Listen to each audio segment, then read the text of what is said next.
Hello guys, this is ஆஜி உங்கள் சென்னையில் இருந்து 2024 12 ராசிகளுக்கு எப்படி இருக்குது அப்படின்னு ஒவ்வொரு நாள் ஒவ்வொரு ராசி பார்த்துக்கிட்டு இருக்கோம்.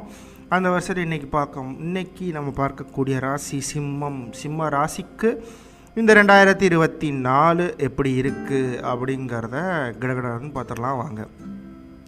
முதல் விஷயம் வந்து பார்த்திங்க அப்படின்னா 2ல் கேது, அதே நேரத்தில் வந்து பார்த்திங்கன்னா 8ல் ராகு. 2ல் கேது நம்மளை என்ன பண்ண போகுது அப்படின்னா, சுற்றி இருக்கிறவங்க பயங்கரமாக நம்மளை வந்து தனிமைப்படுத்த போகிறாங்க. கண்டுக்காதீங்க, லெஃப்ட் ரைட்டும் தள்ளி விட்டு நீங்கள் பாட்டும் ஸ்ட்ரைட் ஃபார்வர்டாக போய்கிட்டே இருங்க. யாரோட ஹெல்ப்பும் தேவைங்கிற மைண்ட் செட்லேருந்து வெளியே வந்துடுங்க. ஏன்னா லாஸ்ட் ஒரு 3 இயர்ஸாக வந்து பார்த்திங்கன்னா என் பேச்சை கேட்டு தான் ஆகணும் அப்படிங்கிற மாதிரி உங்களை கொஞ்சம் தள்ளிட்டாங்க. என் பேச்சை கேளுன்னு ப்ரெஷர் பண்ணி அவங்கள ஒரு கார்னர் தள்ளிட்டாங்க. ஸோ இந்த ஒரு டைமுக்கு அப்புறம் அந்த மாதிரி சுச்சுவேஷன்லாம் இல்லை, ஆல்மோஸ்ட் அதெல்லாம் தாண்டிடுச்சு. இப்போது கரண்ட் சினாரியோவில் நீங்கள் யார் பேச்சை கேட்க வேண்டிய தேவை இல்லை. ஓன் டிசிஷன் மேக்கிங் எடுங்க. ஈவந்தோ அது தப்பான முடிவாக இருந்தாலும் அது உங்களோட லைஃபுக்குன்னு பார்க்கும்போது உங்களுக்கு அது கரெக்டான முடிவாக தான் அமையும். மேபி சுற்றி இருக்கிறவங்களுக்கு மேபி அது தப்பாக இருக்கலாம், பட் ஆனால் உங்கள் லைஃப் சைக்கிளுக்கு அது ரொம்ப ரொம்ப ரொம்ப ரொம்ப கரெக்டான டிசிஷன் மேக்கிங்காக தான் இருக்கும். அதனால் ஓன் டிசிஷனில் எப்போவுமே ஸ்ட்ராங்காக இருங்க. சுற்றி இருக்கிறவங்க என்னை விட்டு இப்படி நேற்று வரைக்கும் நல்லா பேசிகிட்டு இருந்தாங்க, திடீர்னு என்கிட்ட இன்றைக்கி வந்து பேச மாட்டேங்கிறாங்க, திடீர்னு என்னை ஹர்ட் பண்ணுற மாதிரி பேசுகிறாங்க அப்படிங்கிற மாதிரி சினாரியோ தான் நெக்ஸ்ட் 1 இயருக்கு கொஞ்சம் இருக்க போகுது. சரௌண்டிங்ஸ் கிட்டே இருந்து கண்டுக்காதீங்க. நான் சொன்ன மாதிரி எல்லாம் தள்ளி விட்டு நீங்கள் பாட்டும் ஸ்ட்ரைட் ஃபார்வர்டாக சென்டராக நீங்கள் பாட்டும் உங்கள் லைஃபுங்கிற அந்த ஒரு அப்ரோச்சிலேயே ப்ரொசீட் பண்ணிட்டு போயிட்டே இருங்க. யாரோட டிபெண்ட்டும் நமக்கு தேவையில்லை, அதுதான் ஹைலைட்டான பாயிண்ட். ஏன்னா எப்போவுமே நம்ம வந்து ஒருத்தங்களை டிபெண்ட் பண்ணி வாழ மாட்டோம்.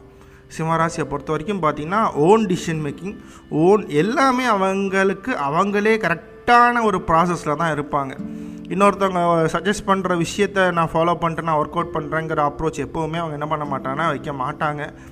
பட் அன்ஃபார்ச்சுனேட்லி லாஸ்ட் 3 இயர்ஸில் வந்து நீங்கள் எடுக்கிற முடிவுலாம் தப்புன்னு அவங்க கொஞ்சம் அந்த ஆதாரத்தோடு அவங்க சொல்கிறதெல்லாம் கரெக்டுங்கிற மாதிரி நம்ப வச்சுட்டாங்க. இல்லை, அது வந்து ஆக்சுவலி அந்த டைமுக்கு அது கரெக்டு, ஆனால் அது முடிஞ்சிருச்சு. அது ஒரு சர்டன் டைம் தான்.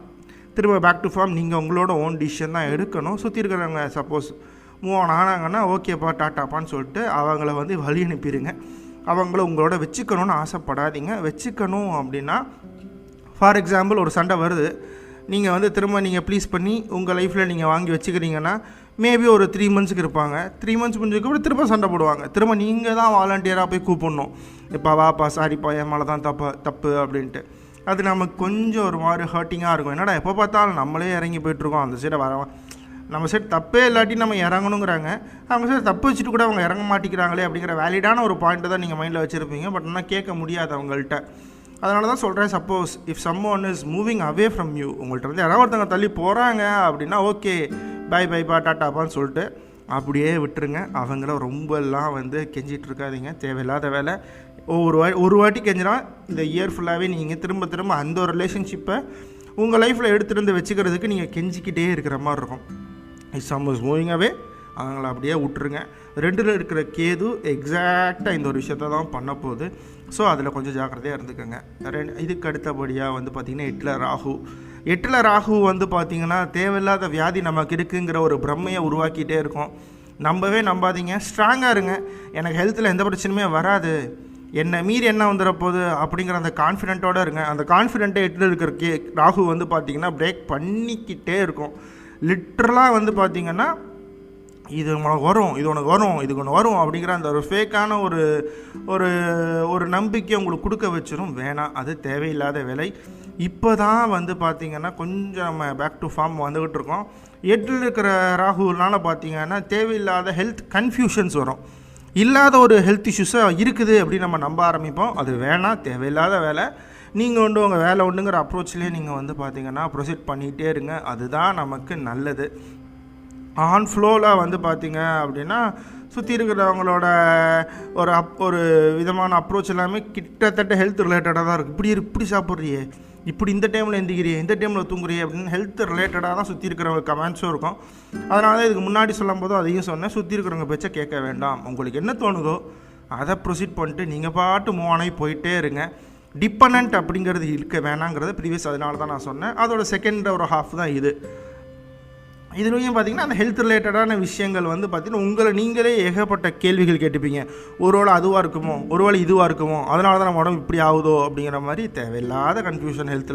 ஹெல்த்தில் ஒன்றுமே இருக்காது. ஆனால் ஏதோ இருக்குங்கிற அந்த ஒரு பிரம்மை இருந்துக்கிட்டே இருக்கும். அந்த பிரம்மையை தயவு செஞ்சு நம்பி உண்மையாக்கிறதுங்க. நம்பி உண்மையாக்குனீங்கன்னா மெடிக்கல் எக்ஸ்பென்ஸ் வந்துடும். தேவையில்லாத இடத்துல நம்ம போய் தண்டமாக செலவு பண்ணுற மாதிரி இருக்கும். அது வேணாம்.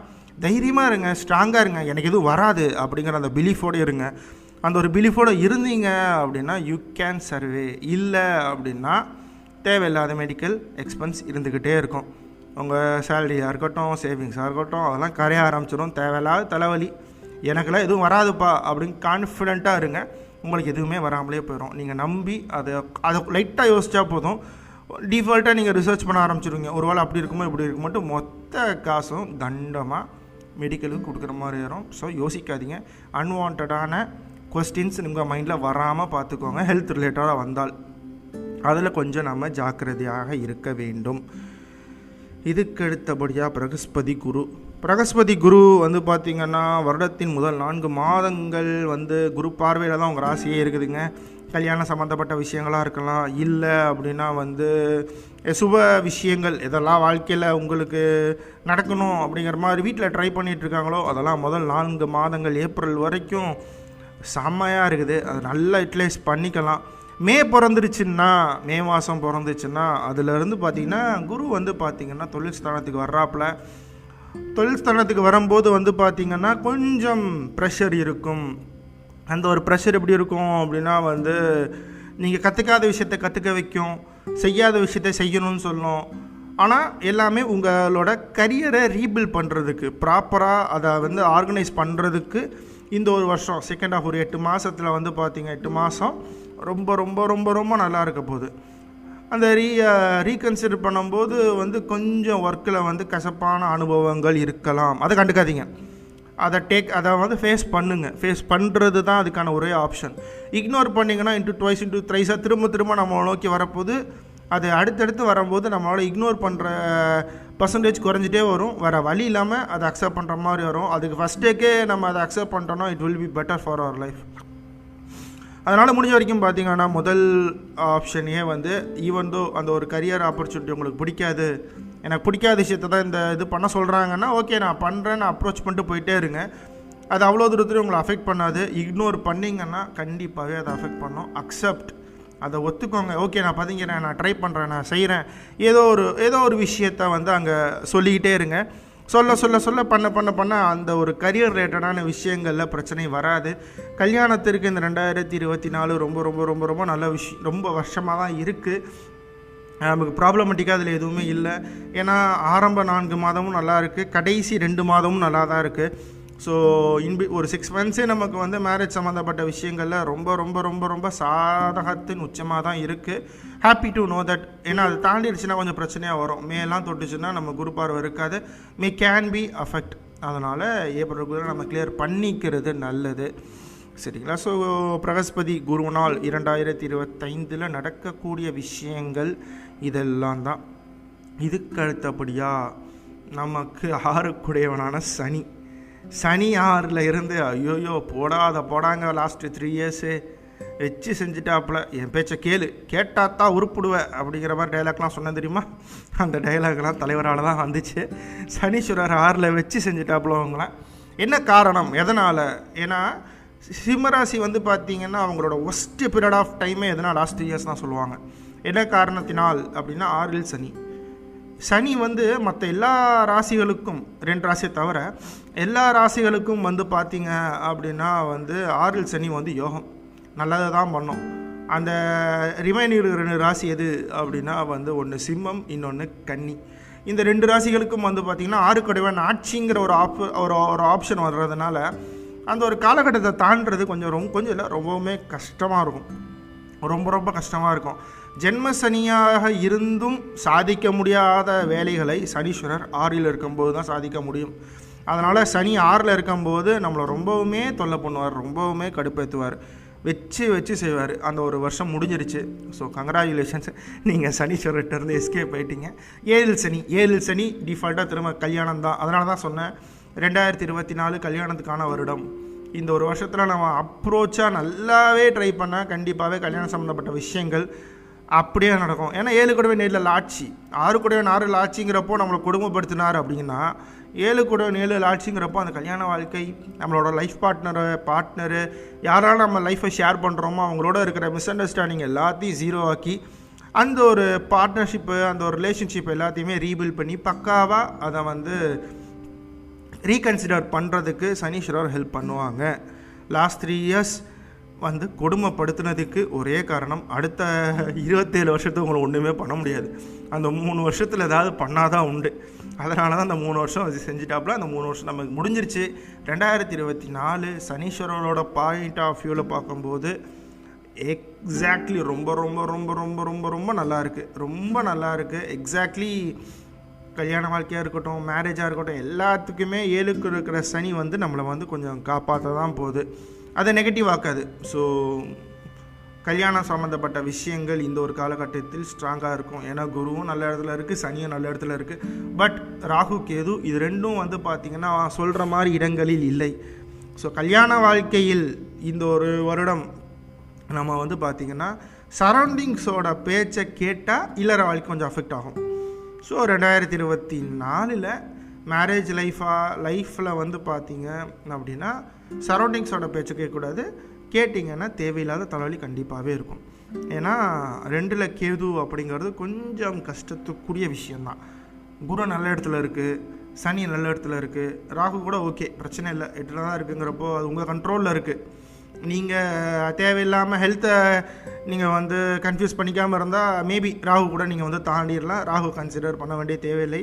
2024 நீங்கள் ரொம்ப ஸ்ட்ரெயிட் ஃபார்வர்டாக கொஞ்சம் ஜாக்கிரதையாக கடத்த வேண்டிய ஒரு கிரகம் எதுனா கேது தான். 2ல் கேதுங்கிறது கொஞ்சம் டிப்ரெஷனுக்கு தள்ளுற விஷயம், இல்லாத விஷயத்தை இருக்குன்னு நம்ப வைக்கிற விஷயம், உன்னால் முடியாதுன்னு அந்த ஒரு நெகட்டிவ் அப்ரோச்சை சுற்றி இருக்கிறவங்க கொடுத்துக்கிட்டே இருக்கிற விஷயம்.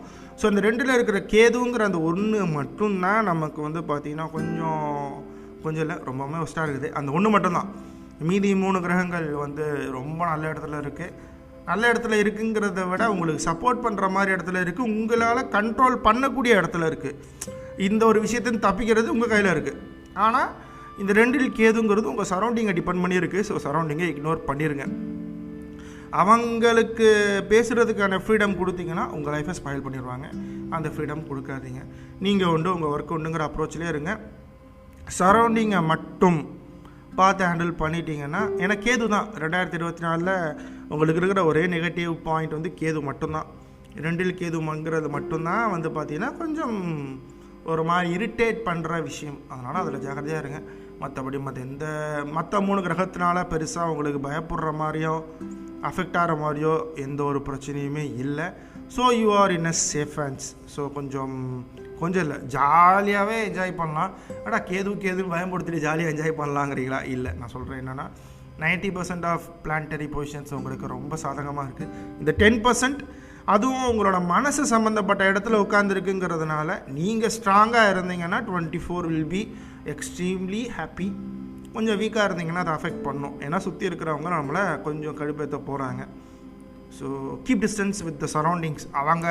உங்களை அவாய்ட் பண்ணுறதுக்கு நீங்களே அவாய்ட் பண்ணிடுங்க. வேணாம்ப்பா, என் வாழ்க்கையை நானே பார்த்துக்கிறேன், நானே செஞ்சுக்கிறேன், நானே பண்ணிக்கிறேங்கிற மாதிரி ஆனால் ஒரு அப்ரோச்சை நீங்களே ரீபில்ட் பண்ணி கையில் வச்சுக்கோங்க. அதுதான் உங்களுக்கு நல்லது. அவங்க கையில் கண்ட்ரோலில் கொடுத்தீங்கன்னா தேவையில்லாத டிப்ரெஷன் அவங்களுமா வரும். அது உங்கள் லைஃப்பையும் சஃபர் பண்ணும். எல்லாமே கரியர் லைஃப் எல்லாத்தையுமே அது வந்து அவங்களோட பேச்சை கேட்டிங்கன்னாலே தேவையில்லாத தலைவலி கண்டிப்பாகவே உண்டு. ஸோ கேதுக்கிட்ட இருந்து மட்டும் தப்பிக்கணும். பிள்ளையார் வழிபாடு பண்ணணுங்க. பிள்ளையார் வழிபாடு பண்ண பண்ண பண்ண பண்ண கேதுவோட தாக்கங்கள் குறையும். கேதுவுக்கு அதிபதி வந்து கடவுளின் பேஸில் பார்க்கும்போது கேதுவுக்கு அதிபதி வந்து விநாயகர் தான். விநாயகரை வழிபாடு பண்ண பண்ண பண்ண பண்ண கேதுவோட தாக்கங்கள் குறையும். ஸோ அதில் கொஞ்சம் நம்ம கான்ஷியஸாக ஜாகிரதையாக இருக்கணும். எண்ட் ஆஃப் தி டே பக்காவாக இருக்குது, ரொம்ப நல்லா இருக்குது, எந்த பிரச்சனையுமே இல்லை. கேதுவை மட்டும் பார்த்து ஹேண்டில் பண்ணுங்கள். திரும்ப கேதுன்னு தான் சொல்கிறேன். ஸோ அதோட வீரியத்தை புரிஞ்சுக்கணும். அதுதான் உங்கள் லைஃப்பில் கொஞ்சம் ப்ராப்ளமேட்டிக்காக இருக்கிற ஒரே விஷயம். சரிங்களா?